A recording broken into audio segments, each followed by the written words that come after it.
আজ আমি আজকে বানাবো পালং শাকের ঘন্ট।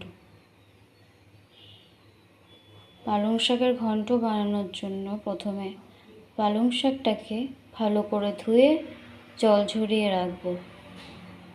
তারপর কড়াই গরম করে সামান্য তেল দিয়ে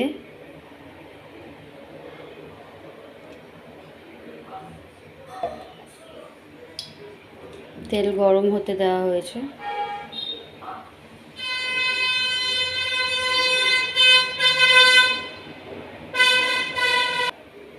তেল গরম হয়ে গেছে, তার মধ্যে সামান্য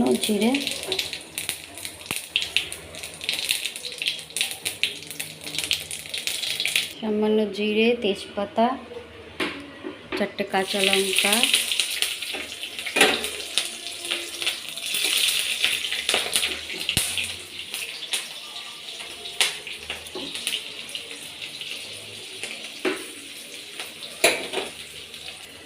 তারপর দিয়ে দিচ্ছি পালং শাক কুচিয়ে রাখা,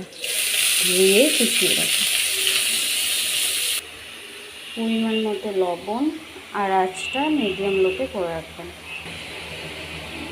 পরিমাণ মতো হলুদ দিয়ে নাড়াচাড়া করে ঢেকে দেবো।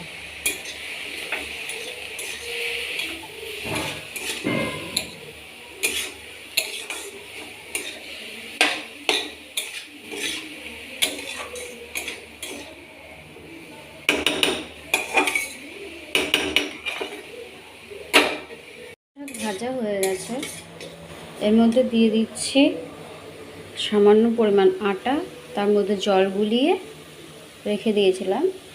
এর মধ্যে এবার সেটা দিয়ে দিব।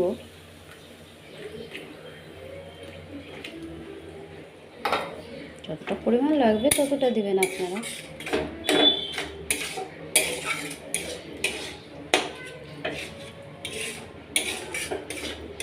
সামান্য পরিমাণ জল দেব।